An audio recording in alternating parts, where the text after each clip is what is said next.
Hello everyone, KirbyVolt here, but you can call me KV. Welcome to KV's Top 10 Games of 2020, releasing in summer of 2021. So truth be told, I really wanted to do a Top 2020 Games video last year, but just due to work, some family stuff, and other things, I just kind of didn't get around to it until now.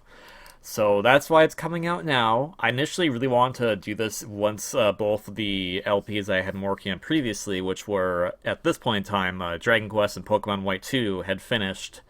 But due to some issues in June of 2021, I had a lot of computer problems, so I kind of had to postpone even finishing those until that was all resolved. But hey, that's all resolved. They've all come out now, so it's finally time to talk about the games I play in 2020, despite, the fact that it is now halfway through 2021. I'm hoping that this won't be too long. I'm going to kind of just go through the games, what I liked about them, and hopefully maybe have a little bit of B-roll so you can kind of see what the game was like.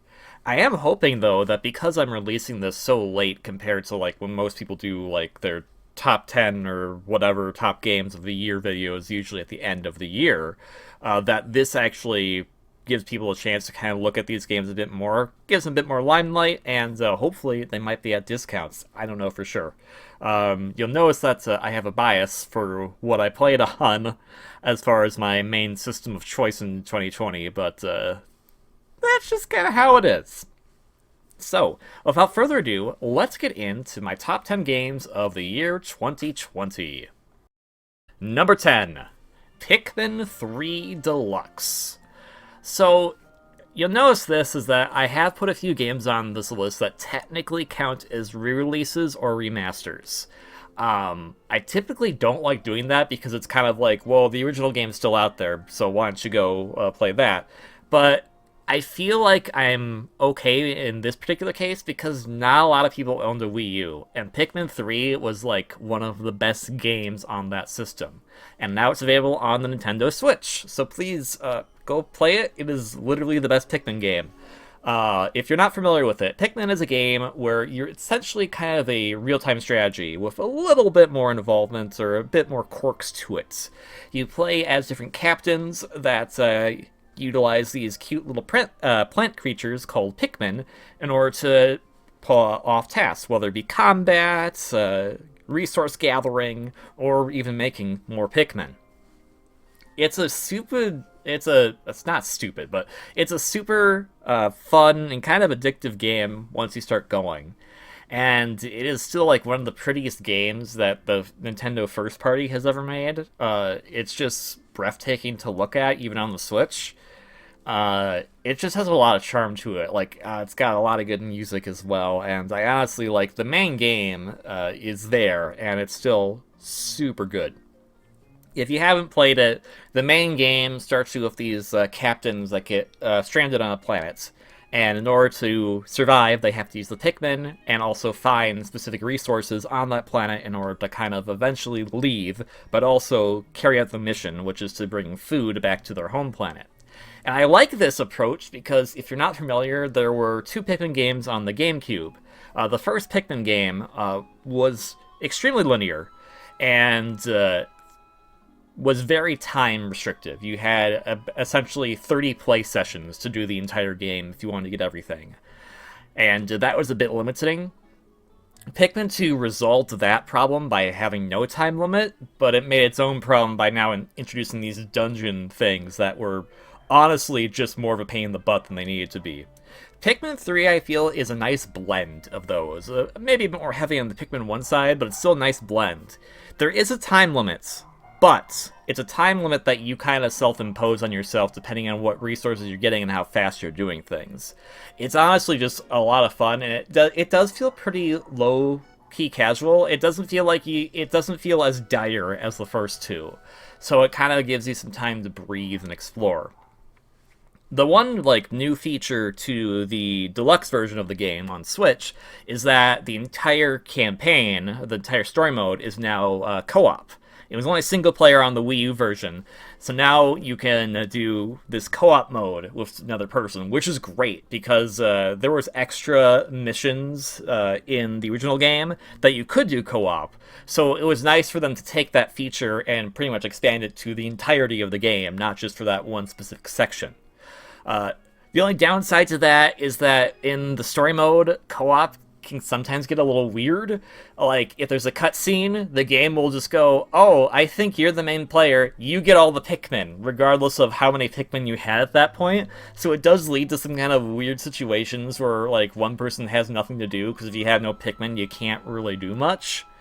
But, it's still decent for what it had. Obviously, if you played the main game, there isn't a heck of a lot.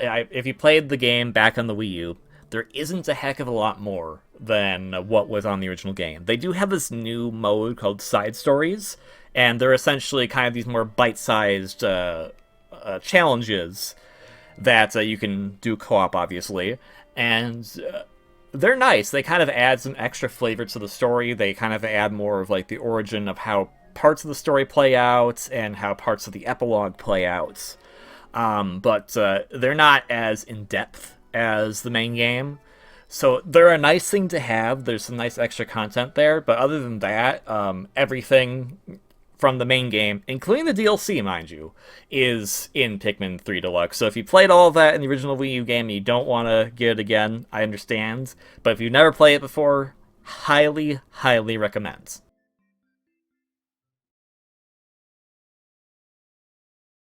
Number 9, Among Us. So this game technically came out in 2018, I believe. There's probably no footage for this one because Among Us is a multiplayer game, and trying to get that kind of footage would require me to basically coordinate all my friends and say, hey, do you want to play it right now? Which can sometimes happen and sometimes doesn't.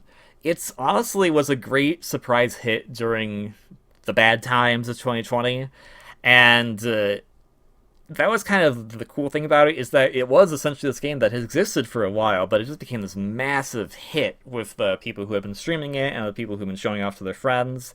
And it's such a simplistic game, but it's super satisfying to play. So in Among Us, the idea is that you are all people, or these weird blob hazmat suit dudes or gals, on some remote location. And your duty is to fix all the problems with the location so you can leave. However, among you is an imposter. Hence, Among Us. There's an imposter among us. And the imposter's job is to essentially just kill all the players, or sabotage stuff to kill players, etc.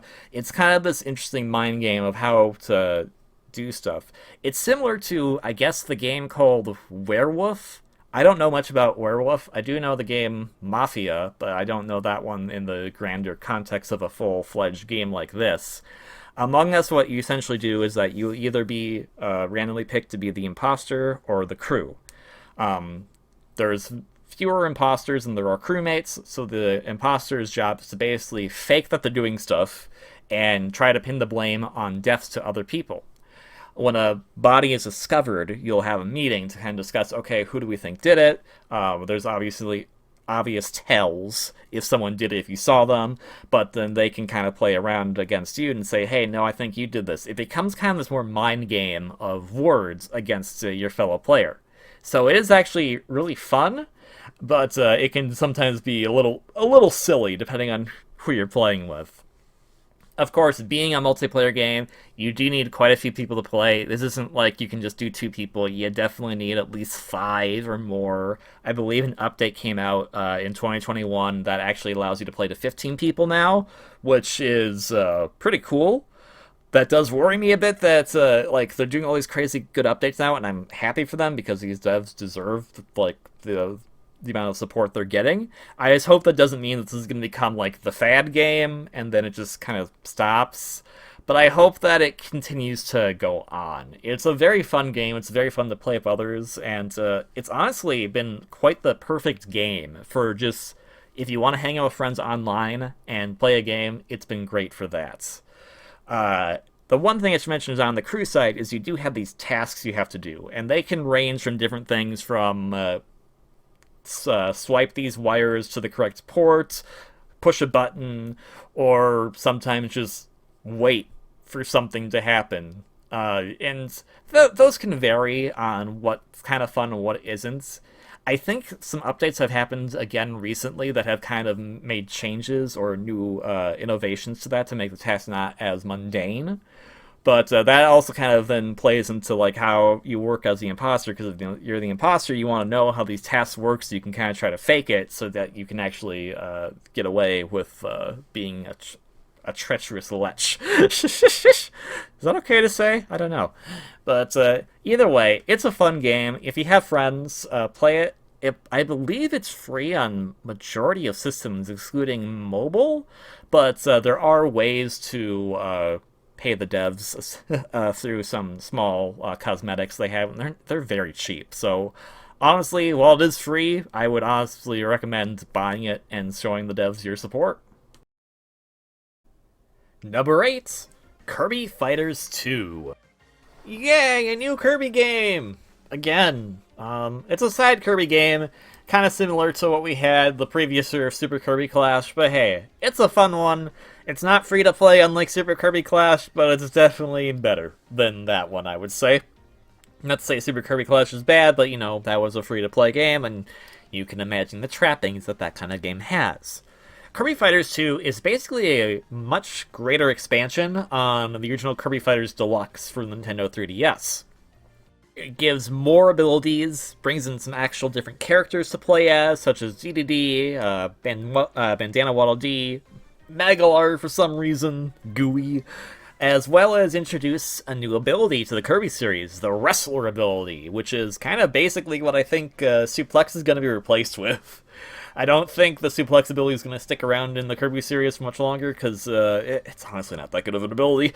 But this Wrestler ability is super fun. I love the design of it. It is such a fun ability to use, especially in what this essentially is, which is a compact stage Kirby game.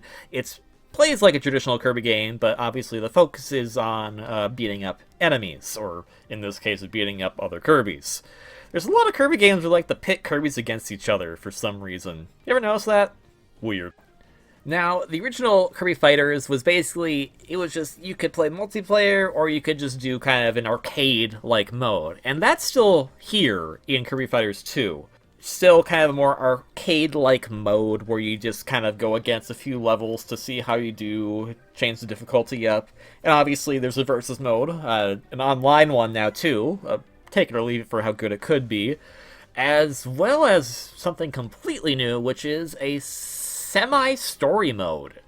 It's basically the big tentpole and draw of this game, and it's where you're going to probably put most of your hours into playing it if you pick it up. It's super replayables. Basically what it is that it is a roguelite in a sense. So if you're not familiar with that, that is a game where you keep playing, and as you play, you get abilities granted to you to make you stronger as you keep going through different levels of the main game area. We'll be getting to another one of those later on this list, in fact. But in this case, what Kirby Fighters does is it creates matchups for different floors of this tower you climb, and for every floor you get access to some kind of upgrade or power-up that can help you better off later on. It could be an attack up, you get more HP, you could have faster charge time. It's really cool in that regard, and of course, because it's the Switch, and because Hal really wants to put this into everything now since they were so good at it with Star Allies, there's co-op to it, so you can get another friend to play with you and go about it. If you don't, the game will actually give you an AI player, and there's actually specifically an upgrade for the AI to make them not stupid, which I think is kind of hilarious. That said, a lot of the upgrades you have out of the box are not that good. So what you actually are doing is, as you progress through the story mode, as you progress through the different chapters, there's 5 chapters to the story mode, which keeps increasing the difficulty and the amount of levels that you have to climb up this tower. you are actually unlocking these rewards that show up throughout the rest of the game. These can be unlocking new abilities, unlocking new stages, and most importantly, unlocking new items to use when you're doing the story mode, so when you're doing that roguelike section. So instead of just getting a basic attack up, you could instead get attack up +4 or something like that. It's really cool. I actually like how they really implemented this. It's super simple, but man, it just works. It works really well. It's a good combination for Kirby, which is meant to be a series that is somewhat simple and easy for anyone to pick up. I feel like this game, it'll be easy for people to pick up, but hard to master, especially the last chapter, which goes kind of crazy. The chapters jump from anywhere from 5 stages at the very beginning to 50 stages at the very end, which also is a weird thing. During the story mode, you basically have unlimited lives, except that last chapter, where you only get 3 to do 50 floors, and I thought that was kind of dumb, especially because it's the hardest one. I get it, like, I get why they're doing it, because they want to make it, like, a challenge, but it was kind of like, that's kind of random that you put it in now, of all place. And while there's that, the arcade mode, as I described, it's pretty much what you had in the original Kirby Fighters Deluxe. And it's not a bad thing, mind you, but man, that story mode is awesome. I have put at least like 50 hours into that story mode alone, just going up the tower, getting points, getting more stuff to basically my treasury, and upgrading my character. You'd always start the tower, I should mention, at basically no stat upgrades, so you always have to start over to get stat upgrades, but it still works for what it is. I really, really enjoyed it. The one thing that is kind of a bummer is that some of the rewards you can get are alternate hats for Kirby, which is what they had in the original Kirby Fighters Deluxe as well. But instead, now there's like more, so you can get some really cool hats for like Yo-Yo and Whip and stuff, and they're really cool looking. Except there's other characters you can play as, like I mentioned, Gooey and Bandana Waddle Dee, etc. And they don't get anything, which I think is kind of lame. Let Bandana Waddle Dee wear a green bandana. That can't be too hard, right? It would be cool if they got some costumes, but other than that, I honestly really, really enjoy it, and I'm probably going to keep going back to it every now and again just to keep going, because I don't have all the stuff unlocked yet. There's 100 levels of stuff to unlock, and as you get higher into those levels, it takes a lot of points to do. But hey, it's a fun co-op game, it's a fun single-player game. If you have 20 bucks to spend on something that's not going to be like super crazy, but still super fun, I'd highly recommend it. Number 7, Animal Crossing New Horizons. So New Horizons was super hyped up even before Smash Ultimate came out. It was delayed initially because they didn't want to overwork their staff, which I appreciate wholeheartedly. And it came out kind of at the exact right time. If you know when Animal Crossing New Horizons released, you know over the state of the world at that time, you kind of get the idea as to why it was basically the perfect time for this game. I actually have really enjoyed it. Now, I haven't been back to it in probably a month at this point, but I was playing it daily throughout the entire year of when I had it. So from that first, I think, March 20th date until March 20th of this current year, 2021, I played it at least daily. Sometimes I did crazy stuff, sometimes I did, like, I checked my mail and that was it. But I still played it daily to kind of get the full experience, because I like doing that with these games, with these Animal Crossing games, because that's kind of the point, is that it's a game you play daily and see what's going on. I like a lot of the improvements. So it took a lot of the ideas that New Leaf started, like being able to customize parts of your land, putting like structures up and whatnot, and basically let you go hog wild. Now you can just put furniture out in the open. Like, that's kind of nuts. Instead of having to do a public works project to do a bench, you can just put a bench out there. You can eventually terraform your island so you can actually make it as much as you want to look with some restrictions. But it's still like it's kind of crazy. I did some really cool stuff in my island that I'm really proud about, and hopefully I have some footage showing you like the gate I made in my island, and I basically made like a little residential district and a commercial district, and like it was so cool like to be able to really make the island your own and make it feel like your own like place, as opposed to previous games where you can still do that, but there's a lot of like finagling that you still have to do that are within limitations. Because I know like a major complaint right now of New Horizons is that there have not been enough updates, and I agree with that. Because a lot of people are going, oh, well, New Leaf had such and such and such. And to that, I'm kind of like, okay, but the focus of New Horizons right now was the fact you can basically customize your entire island. That wasn't the focus of New Leaf. That's why New Leaf had such and such right out of the gates. Whereas Horizons has taken a bit longer to get some of that stuff. And honestly, I'm sure we would have had more substantial updates if it weren't for the fact of literally what happened in 2020. So I'm not going to fault the devs on that, and I'm sure there's still going to be more stuff coming along, because I know, like, the store only has one upgrade, which is weird. Like, I don't know why that was the case. I like that they brought Isabel back, but she doesn't really do anything in this game. And I mean, you could argue, oh, she didn't do anything in New Leaf either, but, like, it felt like she had an actual purpose in New Leaf, where here it's like, she's back, okay. But I feel like there's still more stuff that they're going to add eventually, and I'm kind of excited to see that. And I know, like, because it does get to that point, but this is a problem that all the Animal Crossings have, where you get to the point of, I've achieved what I wanted to do, now what? And that's kind of like, a lot of games that are creatively focused have that problem. And it's not necessarily a bad problem, that's just if you don't have more ideas what you want to do, you just don't do anything.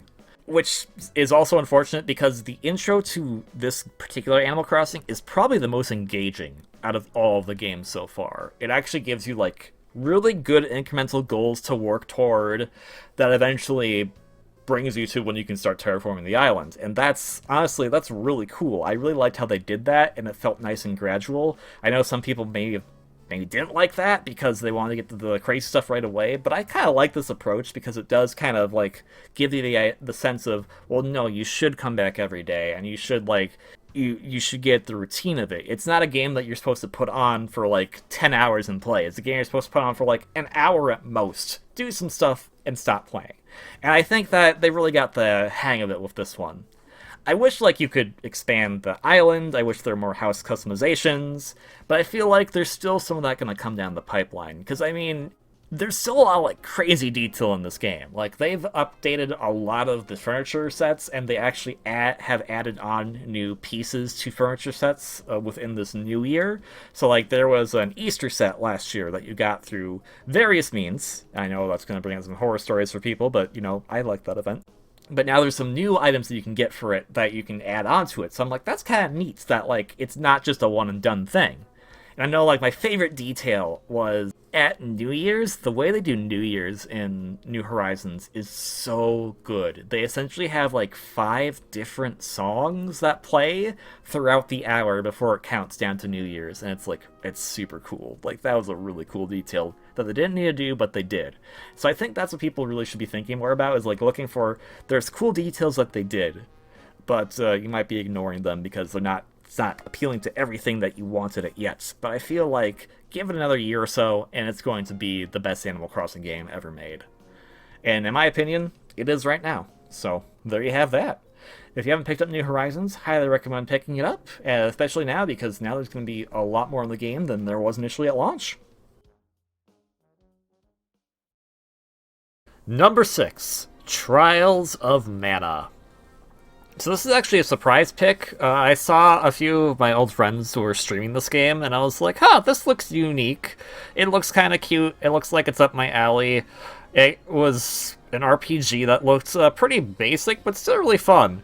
And so I ended up picking up for myself to play. And yeah, it was really good. It's a remake of... I'll have the official title up on the screen for you to read. I don't want to mispronounce it, but it's part of that particular series. Most people, I think, are familiar with Secret of Mana, which was a game on the Super Nintendo, Super Famicom as well. This is the sequel to that never came out in the US to the Super Nintendo, but this is the remake of it that was released in 2020. It was fun. It's not a super long RPG. It's a really just like pick up and go as you please, and I really like how they did a few things. I understand that a lot of this is probably still from the original game, but it was still kind of neat. I like that you basically had different story selections depending on the character roster that you chose. So if you chose one particular character, that would actually determine what the villain of the game would be, how some of the story beats would play out. So that was kind of cool, and it actually made me really want to replay the game again and again, which I did. I actually replayed the game, I think, at least 4 times. Or I played the game at least 4 times.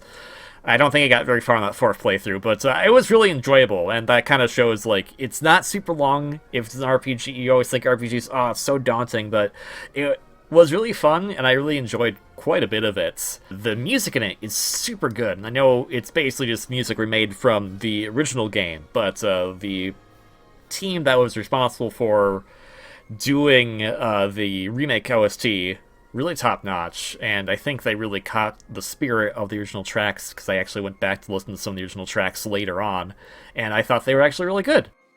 Also, I just gotta point out, Angela, best girl, fight me on that. Angela was my favorite character not only to play as, but I liked her as a character, I liked her story. I also really liked the kind of contrast that she had with some of the other characters. That was just fun to play as. Not to mention, like, a lot of them are fun to play as.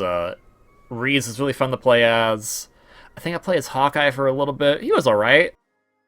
I forget his name. Not Duran, the other guy, the wolf boy. He was fun. I think the only character I never played as was Duran, which I think is kind of funny. But I played as all the rest of the characters. Charlotte's great. I really enjoyed like that dynamic of basically building your team, and essentially by placing characters in different slots of your team, that would determine like how certain story beat. I said that already, but you know what I mean. Like, it was just kind of cool to see how different things would play out. Though that does lead into one of the unfortunate parts, is that at the beginning of each story, you start as your single character. And unfortunately, for a few of them, they have very specific areas that you can explore only with them at the beginning of the game. And that means if you want to see every area in the game, you do have to play as all characters, which is kinda butts. Not to mention, while I like the multiple routes, some of the villains are kind of dumb. Like, I get it's a remake and it's this is how the original game was like, but it would have been cool to like see. So you run into the main antagonist and a henchman of some kind, depending on the route you play, and you'll actually see all of them at one point before you see the big bad, which is depending on the route you played. It would have been cool to see some of those henchmen from the other big bads basically say, I'm abandoning ship here, I'm going to join with this guy now, and kind of have them create their own posse. I get that maybe that wouldn't have flowed as well, but that would have been cool, especially because one of my favorite characters is the henchman for the dumbest bad guy. So I was kind of ashamed because I'm like, this character design is really cool. I like this character. I like that they're kind of creepy. It was like, man, I really enjoy this character. Oh boy, is the villain of that route terrible. Because of that, when you eventually get to the big bad of the story you picked, those henchmen become kind of non-existent. So they just like stop, and it's like, but they're still around, aren't they? I don't know. It was weird, but that is honestly a huge nitpick. And I have like one other nitpick, which is there's a secret dungeon and a secret boss at the end of the game.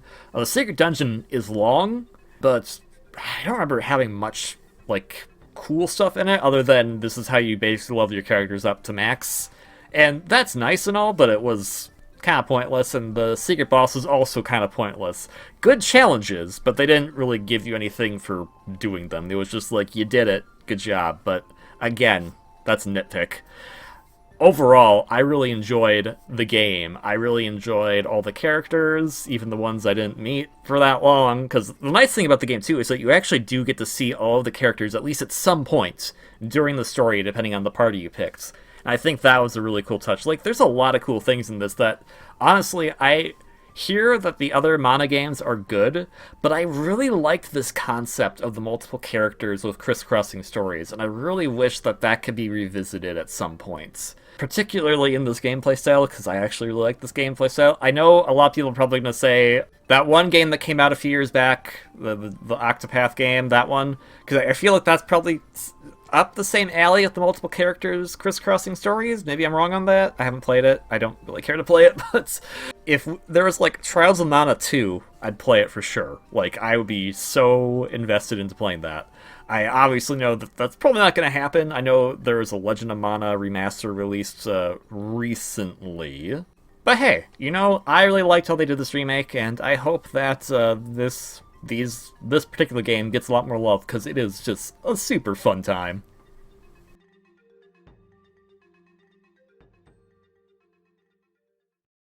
Number 5. Hyrule Warriors Age of Calamity. Now, this sounds like a really weird pick, right? A Hyrule Warriors game, especially this high, and I love Trials of Mana, I loved all the other games on this list so far, but man, Age of Calamity was pretty dang sick. Now, I'll grant you, it doesn't have as much content as the original Hyrule Warriors, even before the Hyrule Warriors DLC, which, if you get the definitive edition of Hyrule Warriors now, you can just get all the DLC in one for $60. But the gameplay in Age of Calamity is by far the best gameplay I have seen in the Warriors game to date. I realize that that's not a high bar to set, but for me personally, the Warriors games I've played have been basically just the Zelda one and the Dragon Quest ones, and Age of Calamity was just really good. It really utilized a lot of the mechanics of Breath of the Wild and said, how would this work in a Dynasty Warriors type game? And I thought that was really cool. There's a lot of, I remember like all the different weapons, and you had different you had the runes that you had from Breath of the Wild that could interact in different ways and could be used differently by different characters. There's a lot of detail put into the characters. They don't just feel like carbon copies, they feel like they were like, this is this character, here's how they move, here's how they work, this is everything that you need to know about them. And I like that there's a lot of time and care that was put into that. It does tell a pretty fun story. It's more than likely non-canon, for reasons I'm not going to say because of spoilers. The story it tells is really fun, and I actually kind of like the direction it went in, because you do initially think it's going to go in a certain direction, and then at one point there's a bit of a twist that honestly is like, okay, that's a little ridiculous, but also that's also kind of cool, so pick your poison on that.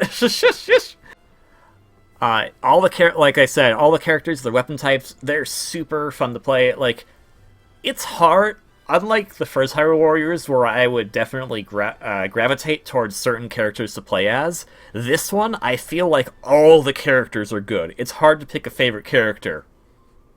Just kidding. The best character is Zelda with, but it's a great use of redoing parts of Breath of the Wild. It uses similar map layouts to Breath of the Wild. It uses some of the music from Breath of the Wild, but of course retunes them to the Dynasty Warriors style, and it really pays off.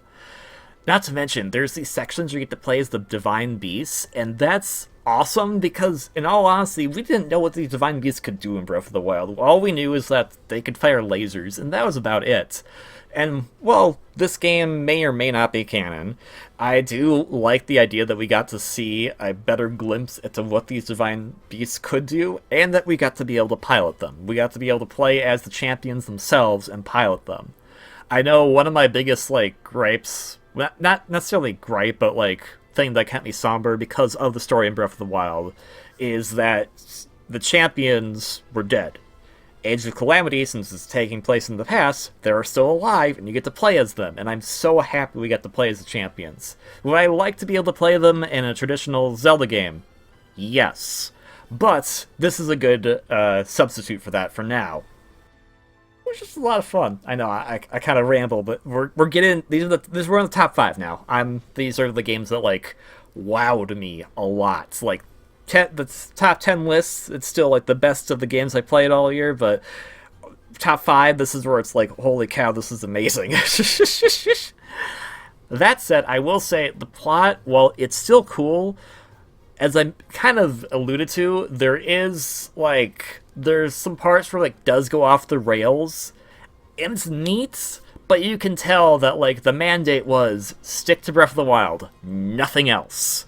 And that's a good that's a good limitation that can breed creativity, but it also creates some awkward stuff that's like, okay, I guess I'll accept this now, and that's where I kind of go like, I don't know if Nintendo's going to consider this game canon. More than likely not, but hey, it is kind of interesting.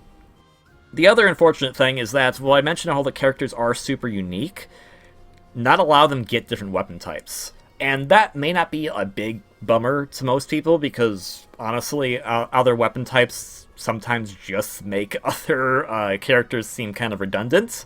But it was kind of odd that Link had all these different weapon types, and then you'd have like Rivali, and it's like, he uses a bow. Does he use anything else? Nope. And it's like, well, yeah, maybe he could, but I'm not. That is a bit of a nitpick at that point. I think how they were able to get the characters to play was just fantastic. And I also like some of the surprise characters they threw in there. Not the like off the rails stuff, but some of the surprise characters they threw in. I thought that was like, oh, that's kind of a neat touch. I do realize that there's some DLC out now that has new weapons in it, and at some point maybe there's going to be a story part 2, so I'm looking forward to that. I haven't touched the DLC for this game yet, and that's partially because this game is super easy to 100%. I don't mean that as like, oh, you'll do this in like an hour. I mean that as in, compared to the original Hyrule Warriors, which is a behemoth of an obnoxious monster to try to do anything to get close to 100% in that game, Age of Calamity is a walk in the park. And it's structured in a way that encourages you to keep going for 100%, but then the actual reward you get for 100% is kind of nothing.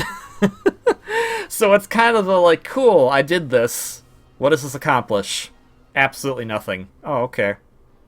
And that's why I haven't picked up the game in a while. But besides that, like, minor thing, I enjoyed the game from start to finish. It's a fun game. They really do some cool stuff with how they incorporate the runes and how they incorporate different boss types, different enemy types into the game.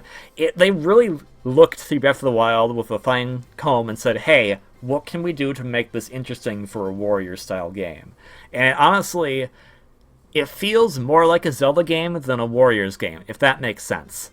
The first Hyrule Warriors is a Warriors game with a Zelda skin, but Age of Calamity is a Zelda game with a Warriors skin. Hopefully that makes sense, but honestly, I would highly recommend picking this game up when you can. Number 4. We measure, find treasure, pun specters till we die. Xenoblade Definitive Edition. Okay, so I know this is probably a bit of a weird place to put number 4 spot. It's the first game of Xenoblade, and it was good, and it's still good, and Definitive Edition is just the most accessible way to play it now, so honestly, let's cut the crap and just pretend that it kind of isn't a release. It's not, but for a lot of people it is. I have all 3 versions of the first Xenoblade game. The Wii version, which I have completed, the 3DS version, which I never completed, and now Definitive Edition, which I also completed last year. It's just good. It's just, the original Xenoblade was a great game to begin with, and this basically makes it into the game that it was always meant to be. Instead of kind of going for the hyper-realism, how hyper-realistic you get with anime characters that X did, and not going too crazy into anime like 2 did, it's kind of this nice blend of the character designs of 1 and the character designs of 2 that actually incorporates most of the updated models for this remaster. It makes it very unique, and it's just, a lot of the scenes do hit a lot differently now that you actually have character faces that don't look silly. I know that's not the biggest, that's kind of a minor gripe because the original game still handles that so well, but I think the attention to detail, especially for the first Xenoblade game ever to actually have lip-synced voice acting, even though it's still the exact same recording from the original game, it does hit a lot differently, and it does make the game feel a lot more impactful, at least to me. There are some quality of life updates made, and it makes the game a lot more approachable for new players, and it also just kind of helps refresh you on stuff a lot easier. It makes combat a bit easier as well, which is actually super helpful. And I kind of wish, me being the fanboy I am, I still like Xenoblade 2 more. Xenoblade 2 is still my favorite RPG of all time, but it makes me wish that with all the good stuff that this remaster had, it makes me think like, can we get Xenoblade 2 remaster? I know it's only been 4 years, but come on, maybe, please? If you haven't played Xenoblade before, it is a very long RPG that has you going across vast landscapes, basically for a plot that I won't get too heavy into. It's a very character-driven story, and a lot of the characters you meet along the way are just joyful to be around. There isn't a bad character in the game. Not to play as, in my opinion, and not to be as not as a character for the story. They're all just fantastic. There is a new addition to this remaster, which is this epilogue episode, and it's a bit short, but it's still good. The only unfortunate part of this epilogue episode is that you would think it might be trying to plan for something else down the line, especially with a few indications that are given during it, but it doesn't really say much about that. It stays true to what the initial Xenoblade is about. It's a character-driven story. And the epilogue, while short, is still a good character-driven story for what it tries to accomplish. I appreciate that they were able to get some of the old voice actors back to actually do their lines, especially now that Jenna Coleman is a very big actress. Like, here's the crazy thing. Like, Jenna Coleman's resume is before she did Xenoblade 2, or maybe around the time she was recording lines for Xenoblade 2. Before she did Xenoblade, some of the stuff that she was doing before recording lines, or probably during it, was being a named role, but not a very minor named role, in Captain America: The First Avenger.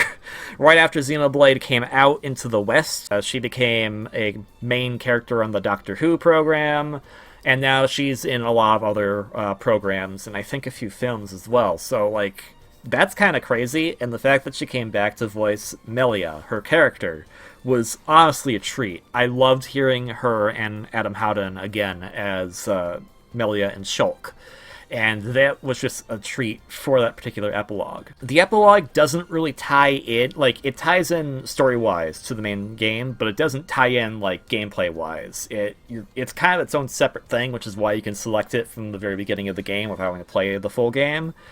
But it's still kind of a little odd in that regard, especially because those are the only two returning party members that come into the epilogue. You get some new party members who are great, but if you're looking to see Ryan or Charla or Dunban or Fiora again, you're not gonna see them in the epilogue, unfortunately. But it was still fun, and that honestly is what makes the remaster worth picking up. Is that epilogue episode does add quite a bit of stuff onto the game, and isn't just like a remaster. I know I talked about Pikmin 3 earlier, and that is mostly a remaster. And that's kind of like a take it or leave it. If you didn't pick it up on the Wii U, then probably pick it up. But if you did pick it up, maybe don't pick it up. But still, for this one, for sure, I would say pick up the remaster, the definitive edition of Xenoblade 1. Especially because they redid a lot of the music tracks, and a lot of the music tracks they redid are so good. Like, they were good before, because the music in Xenoblade's great, but now they're just like, oh my gosh, I was so blown away by a lot of the ways that they did some of the tracks. They're just really, really good. Oh, sorry, you can get me gushing about music in video games all the time. The one thing I'll have to say is that there's this new challenge area in the game, and I get what it's for. It's meant to kind of mimic the challenge area that Xenoblade 2 had. The problem is the challenge area in Xenoblade 2 was built as a DLC add-on, and it was built to kind of incorporate itself into the game a bit more leisurely.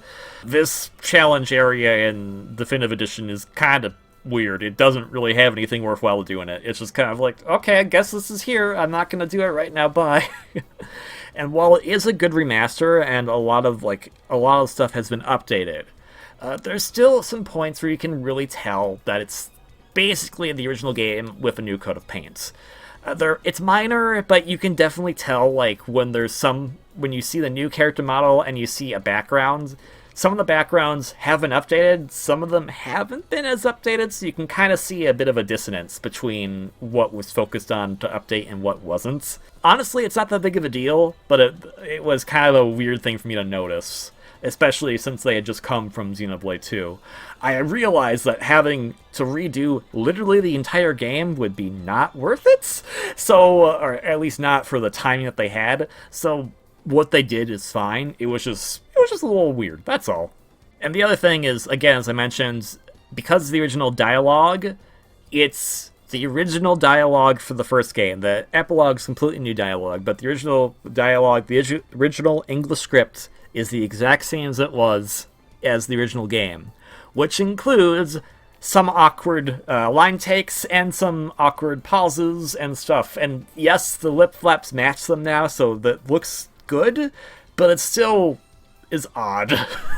It's still odd. They're basically basing around that take from 2012, and there is a bit of a dissonance there when you go from those particular takes, that particular recording, into the epilogue right after it, where it's a completely new recording, because you can tell, like, it's been a while since at least Coleman has done her role as Melia. Howden obviously has been doing Shulk because Shulk's in Smash now and everything, so that's great. But still, it's still good. Everything I mentioned that has been kind of like a quote-unquote negative has mainly been me nitpicking stuff on it to kind of go, well, this is Xenoblade. It should be the very best. And honestly, this is still one of the best RPGs you're going to see out there, I think, in the current landscape. So I highly recommend picking it up. It's probably easier to get right now than Xenoblade 2, which is unfortunate. I hope they have a re-release on Xenoblade 2, because honestly, with this game now being out on the Switch and being so easy to pick up, it'll make Xenoblade 2, I feel, a lot more approachable. And both games do play off each other, and it's really cool when you see that. So please, pick up this game, pick up Xenoblade Definitive Edition, and then pick up Xenoblade 2.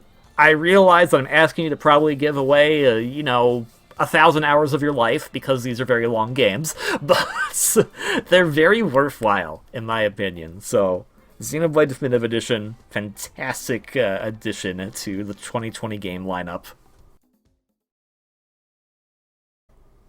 Number 3. Hades. Oh boy, where to start with this? This took off like a rocket in terms of how many people know about this game now, and it's kind of insane. If you're not familiar with the developers, Supergiant Games has been making a lot of great games since at least 2010, I think, maybe before that. But they're one of like the greatest indie studios on the planet right now, in my opinion. They have always done fantastic things, and mind you, I've only played 2 of their games. I've played Bastion, which there's actually a full Let's Play on the channel if you want to check that out anytime. It's a bit old, but it was still a fun time. And I played Transistor. Transistor was a bit harder for me to get into, but it was still good. They do a lot of great detail into how they craft their games, not only in terms of design, not only in terms of characters, but also in terms of story, world. Like, there's a lot of like cool stuff that they take and just make it into such a refreshingly good title. And Hades is the best of their bunch. I don't think you understand this. All of their games are good. Hades is the best one they have made so far. That is how good it is. It is just a lovely, lovely game to play through, and it is a game that actually, unlike a few of their other titles, does keep you wanting to come back for more. In Hades, you play as the son of Hades, Zagreus, and your goal is to escape from the realm of Hades. Yes, Hades is said quite a lot in the game.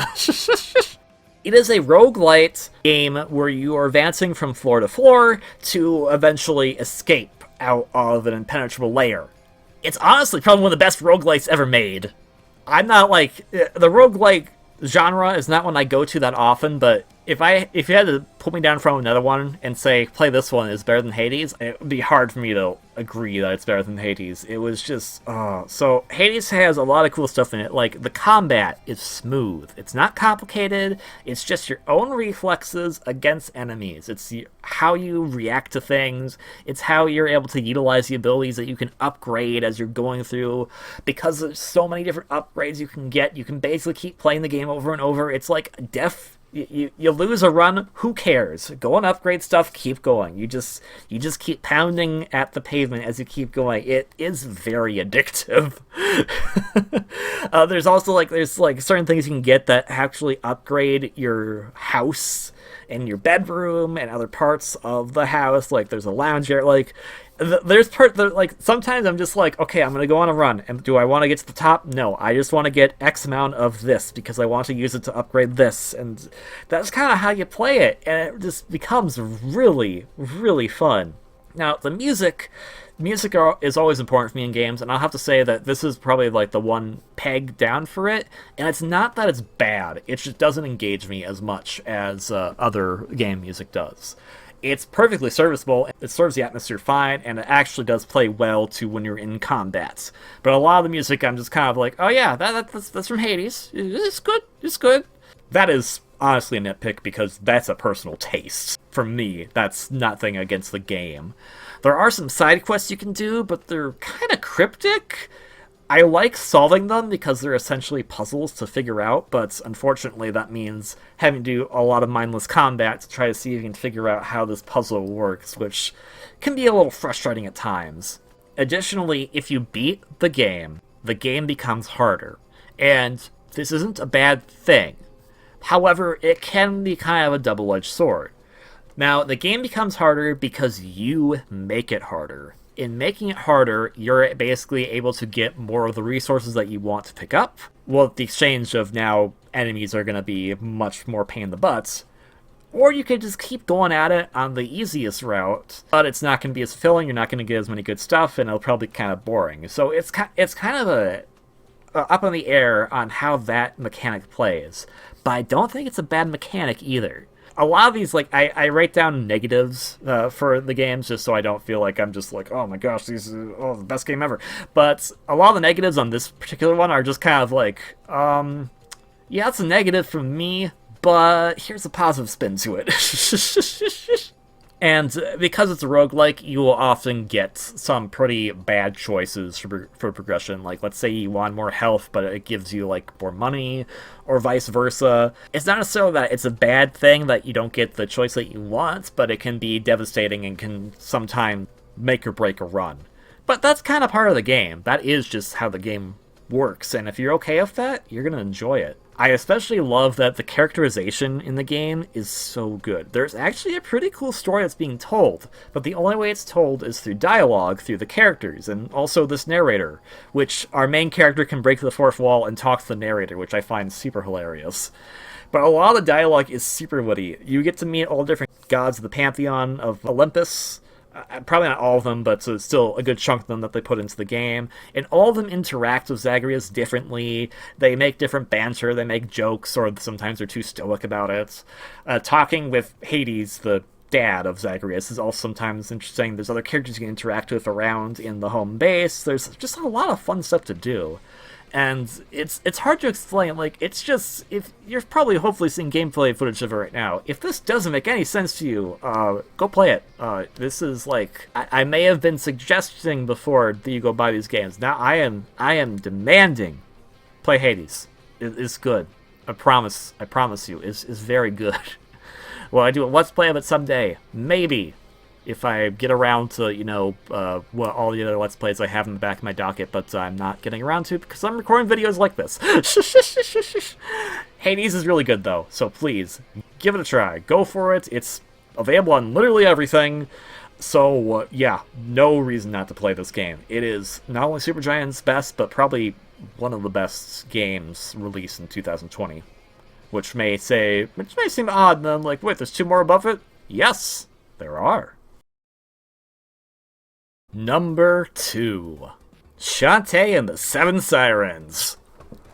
Oh boy, ever since I started playing Shantae games in 2013, I have been looking forward to newer and greater ones, and they keep up in the ante. Well, I am probably not the biggest fan of Pirate's Curse. I like what this one does because it basically bridges the gap between what Pirate's Curse fans like and what I personally like, which is the transformations, making this, in my opinion, the best Shantae so far. What we instead have of your usual dance transformations like you have in the previous games is that they're kind of more like utilities, like you would have with the weapons in Pirate's Curse. So it kind of makes it a great entry point for those who liked Pirate's Curse and those who also liked Half Genie Hero. I think it's really good. It's a nice merging of the two. If you're not familiar with Shantae, the Shantae games are a platforming Metroidvania-like series where you play as Shantae, the Half Genie, who is the hero of Scuttletown. In this game, though, she's on a vacation. She's not anywhere near Scuttletown. Good, because the mayor is a jerk. In this game, you will explore a interconnecting map that goes across the entire island that she is currently vacationing on in order to kind of stop some kind of nefarious plots, more than likely done by the Queen of Seven Seas, Risky Boots, who's a butt. She's a big butt. Or not. You don't know. You don't know what's going to happen until you find out what happens. What I do really like is that this is the first Shantae game that has had an interconnected map since Risky's Revenge. And Risky's Revenge was released over 10 years ago on the DSiWare initially. And even that one, I would, like, in terms of how I rank the games, I would even rank Risky's Revenge lower than the original Shantae. Not that it's bad, but I feel like the original game still had a bit more to it than Risky's Revenge did, unfortunately, and I understand that's because of the timing. So it was nice to kind of get, like, what I really wanted out of Risky's Revenge in the first place, which was this full-blown map that goes to all these different areas, that has all these different quests and sub-quests to go on, as well as just kind of some fun mini-games all the while. The one thing that I know a lot of people might be a bit upset about is that Vert, aka Jake Kaufman, does not come back to compose to this game.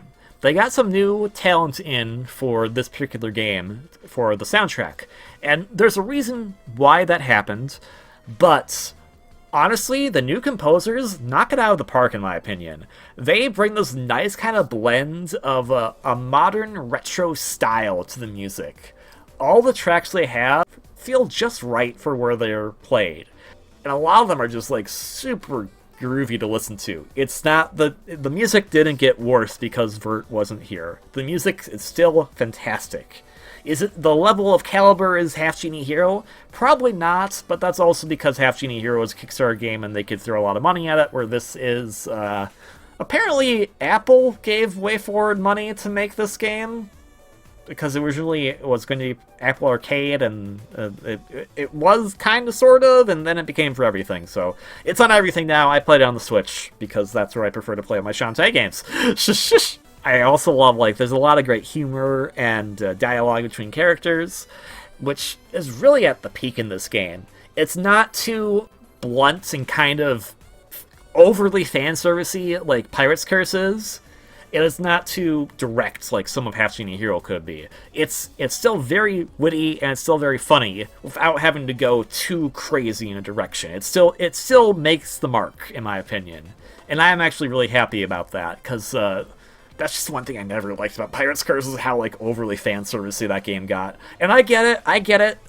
That's probably the demographic we're talking about for the Shantae games, but I'm not really into that kind of thing, so I really would just like some funny jokes that are not at the expense of, let's have our characters expose more of their body, which I think is just kind of dumb. But a lot of the humor came from character interactions, a lot of good dialogue. I like exploring all the different areas, as I mentioned before. And I also kind of like how exploring one particular area plays into the late part of the game. I won't give them the spoilers, but I think that'll be kind of cool once you notice it. Now, the one thing that's kind of interesting is that it doesn't use 3D platforms like Half Genie Hero did, so it's basically now strictly 2D. And while you think, like, oh, okay, that's like, is that a budget cut? Honestly, I think it looks a bit better with the current sprite style that they have, so I think that it worked out pretty decently. Not that Half Genie Hero looked bad or anything, it's just that was a bit of a juxtaposition you had to get used to, where here everything kind of like pops right into place, not too badly at all, so I definitely enjoyed that. The one thing that was kind of a shame is that there's a lot of good music tracks in the game, but a lot of the areas that they have them play through are like you get to a new area. Oh, cool, let's do this new track. And then you walk across like one or two screens, and it's like, now you're in another new area. Here's this new track. And like, oh, but I like the previous track. Can that track not play more? And like, that's a super nitpicky thing, especially for me, because that's kind of like, that's me thing of like, oh man, this music's so good. I hope it plays for longer. Oh, it didn't play for longer. Well, better go back to that area. But there's a lot of cool like hidden secrets and stuff. It's just, there's supposedly an update coming to this game. I have no idea if that's true or not. I know there's like some updates to bug fix and whatnot, but I don't know if there's going to be like a DLC update like there was for Half Genie Hero. Part of me says I doubt it, but hey, I'd be surprised. That's why I haven't done any of this game on the channel yet, because I kind of want to see where that's going to go, because I love this game a lot, and I'd love to cover the entirety of it at some points. Oh, but there was one downside. This game has no right tops. There's an animated intro and everything done by Studio Trigger, like the folks who did Kill la Kill and My Little Witch Academia. I think that's it. I think I'm getting that mixed up with My Hero Academia, but Witch Academy. That one. It's done by Studio Trigger. And it's really good, and they show Roddy Tops in the intro, and Roddy Tops isn't in the game. What gives, man? Where's Roddy Tops? She's not in the game. Like, come on. Roddy Tops has been a staple since the first Shantae. You're telling me that Ammo Baron's father's uncle's nephew's cousin's roommate gets more importance over Roddy Tops? I call bull on that. Also, there's a lot of anime cutscenes during the main game, and they're actually super cute. I love the studio that did those too. So I actually hope that there's more anime cutscenes in future Shantae games, because they were really, really well done. I love them a lot. But please, check your subtitles, because some of the subtitles did not match up with the voices. A minor thing, yes, but it would be helpful if they matched up. Just saying! But still, I definitely think this is the best Shantae that has been made so far, and honestly, this game would have been my #1 pick for top 10 games of 2020, if not for one other game. #1 Game of the Year 2020, Vitamin Connection. Okay, so disclosure right out of the way, this is a game about defeating viruses and germs and stuff, and this was released in February 2020, before the bad times.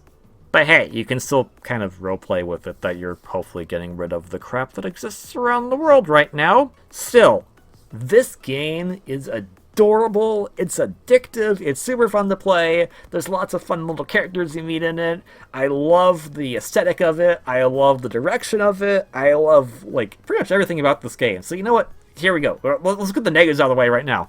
So, if you're going for 100% of this game, it's a bit short. But you know what? That's fine. It's not meant to be a super long game anyways. It still does the job fantastically. And hey, fun fact, there's actually a mode for doing a 1-player, a mode for doing a 2-player. Those count as separate save files. So you can do it in 2 different ways. So there you go. You don't go for this 100% by yourself. Get vaccinated, possibly still wear a mask, and go hang out with a friend, and then play it 2-player for 200%. Yeah, you should do that. There is a boss in the game. There aren't many bosses in the game. The boss fight was really good. I feel like there could have been more boss fights, but it's fine because of how the rest of the game plays. There's no online play, but I have no idea how that would work. It's not really a good negative. It's just kind of like, there's no online play, that sucks. I don't know how that would work, especially because I had played it 2-player, and 2-player is really crazy. There's also this power-up you get after the first stage, and it's a little awkward to use. That's about it. There you go. That's the little negatives. Those are all negatives of this game. Okay, positives. Play it. Play it. Play it. Play it. Play it. Play it. Play it. Play it. Play it. Play it. Play it. Play it. Play it. Play it. Play it. Play it. Play it. Play it. Play it. This is the best game way forward release in 2020. Sorry, Shantae, but this, oh my goodness, this game, the soundtrack is so good. So, a lot of composers that are either work for Way Forward or I think are part of the Mint Potion group, which is the sound group that Jake Kaufman runs, did music for this game. And it's a giant collaborative efforts, and it's so good. All the different ways that you get music in this game. So, like, I'll talk about gameplay in just a moment, but I just want to bring out how the music works in this game. The music works in this game as if you are listening to a radio. So instead of having songs that last for an entire area, you have songs that last for a certain amount of time, because that's how long the songs are. Then you'll have a cute little commercial break, and then go to another song. And this is fantastic because it gives you exposure to all these different varieties, and typically what they'll do is that they'll pick different genres of music and put them into the same stage, so they all work out perfectly. And it's just, oh, I love it so much. I'm hitting myself because my hands are going crazy because I'm so excited because this game was super, super good. There's all these different characters you meet. Now, your two protagonists in the game, they're silent, but they have lots of expressions that they can do with their face that they show off to their characters, and oh my gosh, it's so adorable. I love it. Okay, so what's the gameplay here? So the gameplay is, it's kind of a shooter-like game. So I don't play a lot of shmups, so I can't really like give you the best indicator of it. It's not like Toho, but it's not Galaga either. That didn't help with anything, I'm sure. But you have this ship that you use to basically go around parts of a person or animal or thing in one stage. Don't ask it. It makes sense because it doesn't make sense. And you have a ship that you can rotate, and you have to rotate the ship through different puzzles, as well as shooting your beam at different items or enemies or obstacles to get through them. Your goal being to get to these 3 vital spots, or it could be multiple, more than 3 vital spots in a particular stage in order to beat a minigame that's there and then eventually leave.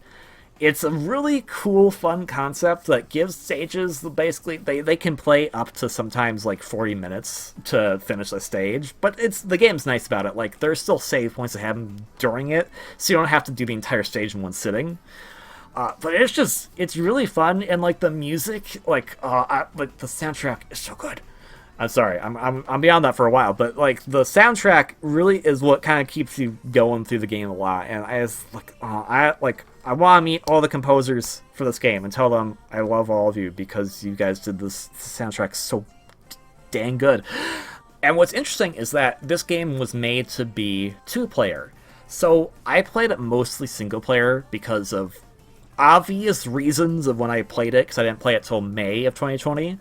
But playing it single player was perfectly fine. Nothing wrong with playing this game single player. But you can play it 2-player, and that's where things get very interesting, because the controls are actually different depending on if you're playing 1-player or 2-player. In 1-player, you basically can just use your standard double Joy-Con or a Pro Controller.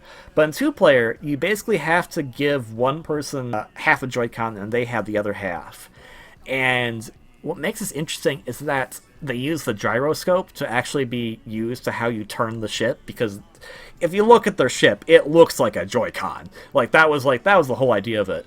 So one player is tilting the ship, one person is moving the ship, one person is able to aim the beam, one person is able to shoot the beam. Like, there's a lot of cool stuff that goes into it. And still, it's fun to play by yourself. Don't get me wrong. That's just how I played it. Like, I picked this game as best game of 2020 before I ever played it 2-player. 2-player just added on, like, even more, like, God, this is super cool, I love this so much. And, like, there's still, like, some tilting action you can do in single player and stuff, and I know, like, I'm kind of all over the place with this. I apologize, but it's, just take my word, it's really good. It's really good. It's really good, I promise you. It's super good. Please play it. Please play Vitamin Connection, because I want a sequel. I know that's probably not going to happen, but I want Vitamin Connection 2. You hear me? You hear me, James? I want Vitamin Connection 2. This is not a demand. This is of... Okay, maybe it is a demand.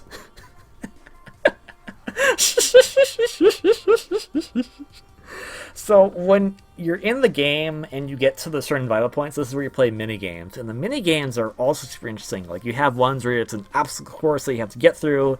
You have one where you have to grab stuff from the sky without getting hit. That's also a very weird one to do in two-player mode because of how they do that. They use the IR camera as a controller in that part, and it's a little weird to get used to, but it's crazy, man. Like, Way Forward needs to work on first-party Nintendo properties. Okay, I know they're going to be working on Advance Wars at this point, but still, they need to be working on more first-party Nintendo properties so they can really take the tech that Nintendo has in their system and push it to the max. Oh man, yeah. This game gets me very excited about lots of cool things. There's just lots of fun little things. I'm always learning about it as I keep going along, and it's just really good. Okay. Let's see what else. Now, there is a story in it. The story is extremely silly, but it's really, really cute. And I actually kind of like how the story plays out. I like the ending of it. It's just really great. And the best part is that there's actually 2 modes you can play in after you beat the game the first time. There's a new mode that you can play in. It's the same stages, except they're remixed a bit, and are a bit harder as well. So that's actually kind of cool. So there's still more incentive to keep playing after you beat it the first time. Additionally, there's these hidden items in each stage, and getting all the hidden items will unlock a bonus stage. And the bonus stages are usually shorter, but they're still really cute, and they actually have some fun self-imposed challenges you can do. Speaking of which, there's actually a meter in the game that tracks a combo, and it's possible to not get hit the entire time. You will get a special combo, and it'll be marked on your stage select, and I just find that's really cute. So, I may have beaten this game 100%, but I have not beaten this game 100% damageless, which is very hard to do because of how your ship works. Oh my goodness. Okay. I gotta settle down now. Do I have anything more constructive, or am I just gonna be fanboying about this game the entire time? Probably fanboying about this game, but it's just, oh my goodness. It was such a delight to play my first time, and it's still a delight to play even now. And but as with the previous 2 games, I've mentioned will you let's play this someday? Yes. This game is very high on my list right now, and I have lots of ideas of what I want to do for this one in store. But we'll have to see when I get to that. Still though, Vitamin Connection is super good. If you have a Switch, it's only available on Nintendo Switch. But if you do, please pick it up. It is such a good game. There will be parts of it that you will like, I guarantee you. Where it comes to the music, where it comes to the characterization, where it comes to the writing, there will be some part of this game that you like. You didn't mention gameplay. Don't worry. I'm sure people will like the gameplay too. It's simple, but it's super fun, and I think that's just how you make a great game. You don't make it so it's all this crazy complexity gobbledygook. You make it so that anyone can have a good time playing. And this game not only have a good time playing, but I feel like it's going to bring a smile to your face. It's just a super good game. Please, I implore you, go play Vitamin Connection. It's on the Switch. It's like $20. Go play it. It's good. It's really good. It's KV's Game of the Year for 2020 in this video that he's doing in the summer of 2021. Go play it. He's shown a lot of stuff on the screen by now of how the game looks, so please, Vitamin Connection's really good. Okay, that wraps it up for this top 10 of 2020 in summer of 2021. Will there be a 2021 top 10? Maybe I'll actually do a first half of 2021 games list, because that would be kind of fun to do. Maybe. I'll see. But otherwise, thank you all so much for watching this video. I don't know how it's going to turn out when I edit this all together. I didn't want it to go on for too long, but I kind of got gushy about some of these last final games, because I really enjoyed them. They were really good, and all these games were good. I highly recommend picking these games up and playing them if you can. That'll be all from me. I will hopefully see y'all on the next video, whatever that may be. Special thank you to Silver Star Sheep for the artwork for the top 4 KV games of 2020. I really liked how these artworks came out. They all line up with each other nicely, and they all are super awesome. And I can't wait to use KV with the 2 Aegises, or KV with the vitamins, or Zagreus KV in the future, because they're all super cool. I love them. Anyways, I'll say it one last time. Thank you all so much for watching. Please have a wonderfully great day. And until the next one, whatever that may be, ciao.